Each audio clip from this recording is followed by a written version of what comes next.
everything works supposedly. A lot of it is underused, so start compacting the cities with your functions, and they reward that effort in the process. This is a flood zone, which we had to address. This floor happens to be far enough above the flood zone by inches that we didn't really have to go after it. Okay, next. This is, that's a half-mile radius of the building. And so the process there is you have to show that you're part of an urban fabric in order to get certain points. So you start with a half-mile radius, you move on, and where did we go here? Wetlands, never mind, we're not anywhere near wetlands. And so what this is that's the half-mile radius, and we're showing a number of business types that are of, no, is this business or is this residence? This might be residence. Anyway, there's both, I think. There's businesses and residences that you have to meet a criteria in order to get the point. So we did that. Okay? This is, what was this? Termites, I think. And brownfields, I forget. There was some aspect of this that we found that they had taken care of in the 1990s that allowed us to get a point.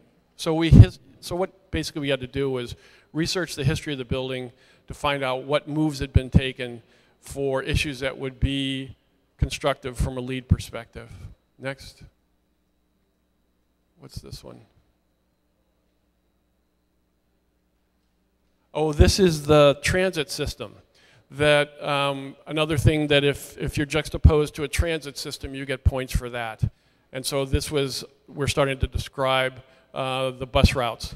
And the next photo shows the bus stops that are within the vicinity that met the criteria. So you can see where this is all a fabric about how urban is your structure.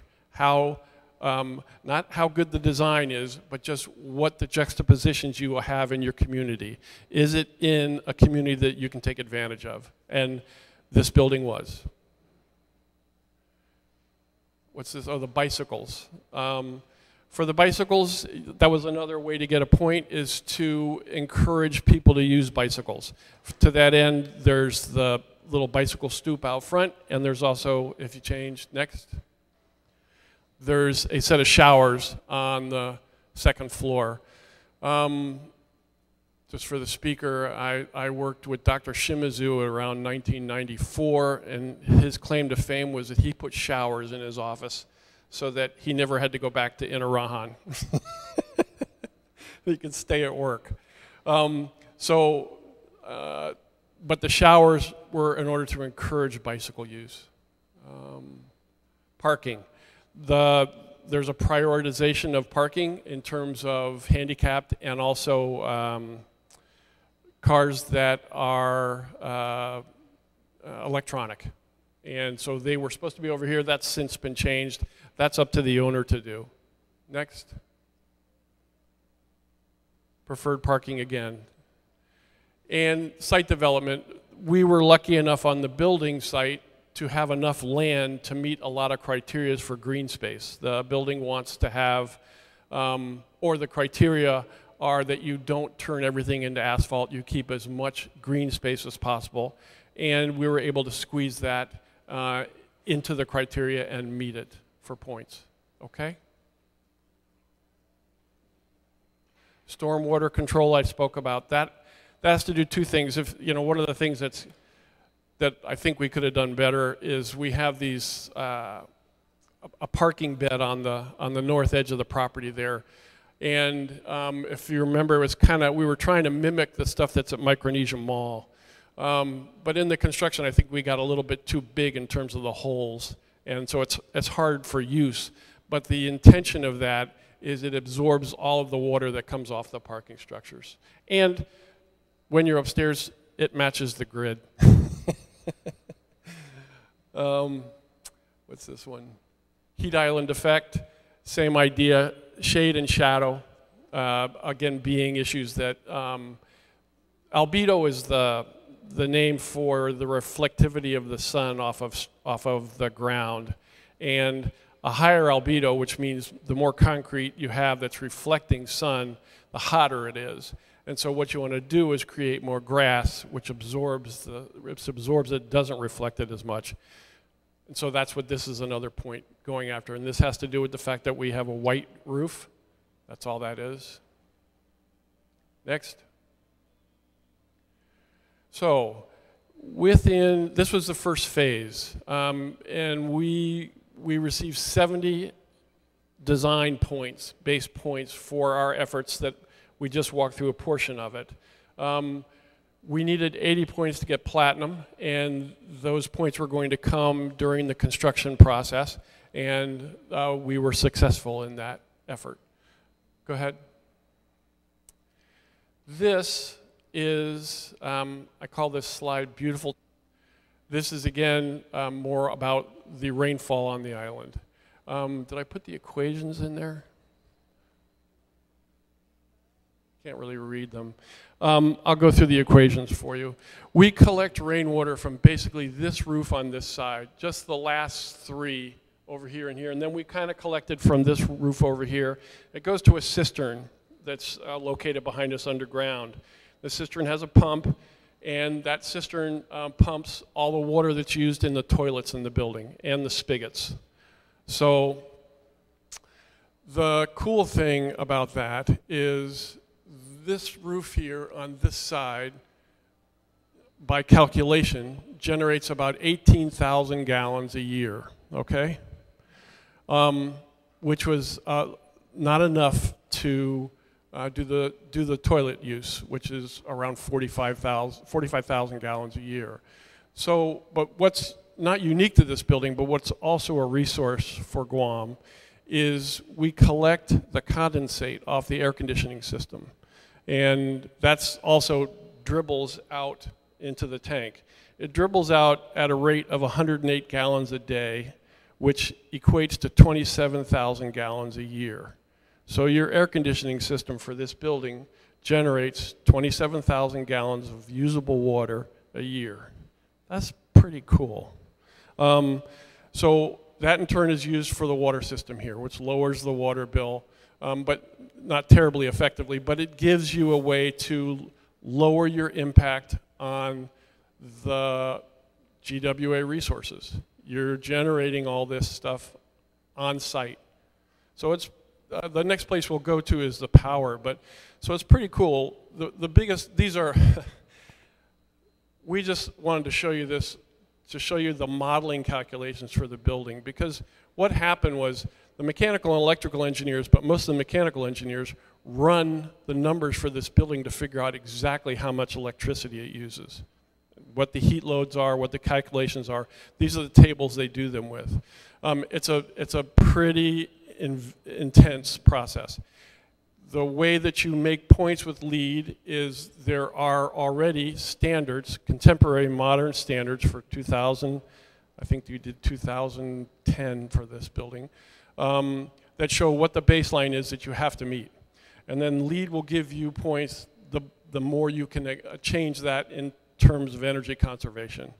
And we were able to push it at least 40% above the standard for a brand new building on Guam. We're proud of that, because that saves the owner money all the time. There's a lady that will testify to that fact right there. Next shot. These again are the calculations that go through the building. These are the lighting calculations for a portion of the building. This has to do with each one of these lights. Now, just for conversation's sake, these lights, they're LED lights. But what we did was we, in our scope of work, we had the contractor save all those existing lenses. Those are the original lenses from the original building, okay? And the hardware connecting them. But everything inside them is brand new, so that we have a little bit of the history and we have complete efficiency with the lighting type.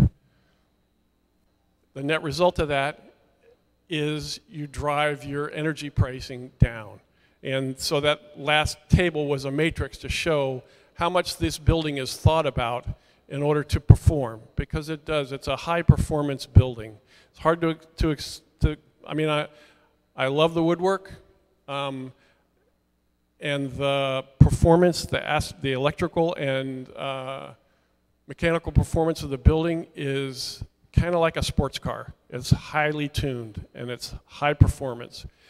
And no more said than that. It's just, it's much more balanced a building than anything else there is here. Now that includes hotels. When you do a hotel, the guy that's a hotel manager, he makes his money on showing the bosses that he can drive his costs down, his electrical costs down.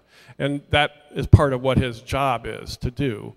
So we've already done that here. We've taken this building and pushed it as far as it can go in terms of saving the owner money. This is a table that shows you what you can generate in terms of electricity in a year for your building. It's on a website. You can look it up. You fill in the criteria. On the bottom, it's hard to see, but it tells you for this tropical environment, for this longitude and latitude, for electricity at 24 cents a kilowatt hour, you're going to save $21,000 a year based on a little equation that they've done there for the size of your photovoltaic panels. Okay? So you have 64 kilowatts of photovoltaics out there. It's going to save you $21,000 a year. It cost, I think we were looking at $200,000 at the time, but it came in at $300,000. So the payback period on that was really long. However, we got better data here on the payback period from Agnes, and we're doing much better than that. Go ahead. What do you got, Tone? Anything more? This is the control. Let's go back to the other one. So, Speaker, my position to you is I'm a believer in photovoltaics after doing this building. That combined with a rigorous approach to the building envelope and the lighting systems in the building, you can save, what do we show? Close between the, and I assume you understand this already, but between the old building, there was an old building that had the 51 people that are in this building, and it had a little like 24,000 square feet versus a 20,000 feet in this building. And this building is 40% cheaper to run than that building. And we thought it was more, but that's because we had the mall in there at the same time. But just isolating this building, there's a 40% reduction in costs, which according $35,000 a year less, is that right? On the electrical, I think that's what you're showing. That's they have the records for almost 1 year on this building versus the old building. So we thought it was a lot more previously, but I'll take $35,000. That still means, that changes the payback period to the building to about 8 years, which is much more what the standard is, what the norm is. So when you invest the $300,000, this $35,000 will pay for it in about 8 years. And that's the standard in the states across the board. Okay, next. This just was our did someone turn me off? No, I'm still here. Okay, this was to show respect to Regalang from BME, the contractor, and this is the kind of work and service they did during the construction period in order to maintain the lead points. These are the table on the right is criteria they monitored during the construction process in order to show lead the validity of our efforts towards completing this project. Next. So this was a very happy day for us after at least a half a dozen years that we received certified platinum. We did everything under our power to do that. We had the good graces of an owner who supported us financially, and we were happy to turn this over. I don't know anybody else is going to get a LEED platinum on this building, and I think some guys on the military base say they've come close, but talk's cheap, and we've got the seal, and we're proud of that. That's all I got.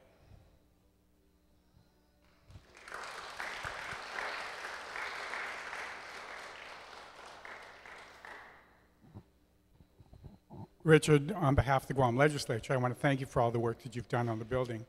And personally, unfortunately, I'm so old that I actually remember, I wasn't here when the building was born, but I attended Music Academy next door, which was the Guam Academy of Music. And I was so intrigued by this building in the early 50s.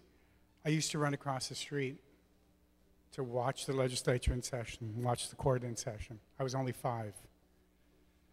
And that stopped one day when I was running across the street and I got hit by a car and almost got killed. That was in 1955. But I also came back to the building and worked here when they had that second floor here. How those of us that were here, I don't even think Agnes was here during that period, but you would gingerly walk across the floor because it was very soft and you weren't sure if you're going to fall through.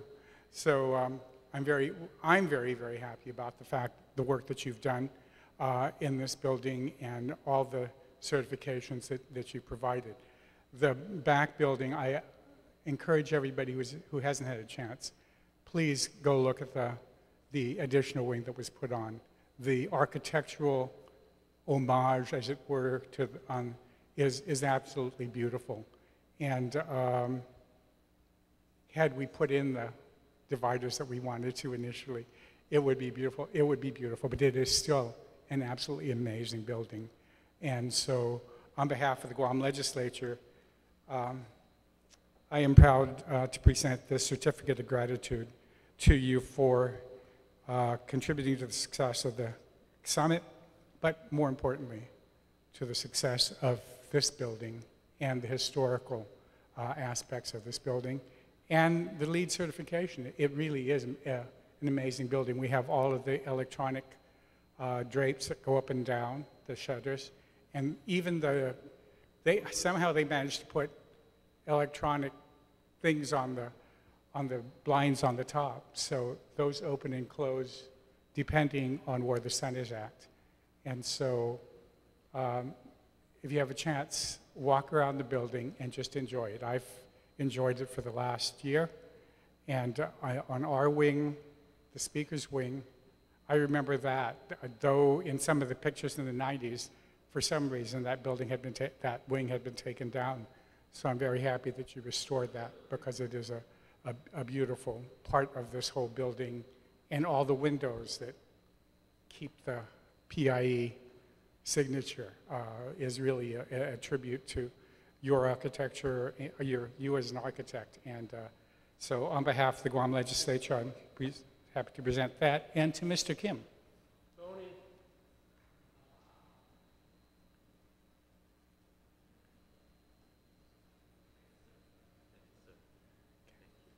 Please understand that this is a partnership.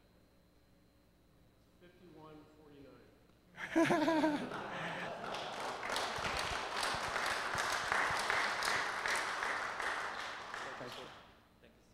Thank you.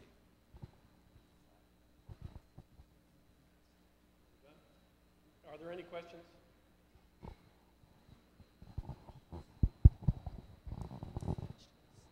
No questions? Okay. So we'd like to ask the speaker to stay here, and we're going to take a group photo with everyone who's here attending this session, and then you'll be on your merry way to the next session, the next breakout, if you are not going to be here at the 11:15. Thank you.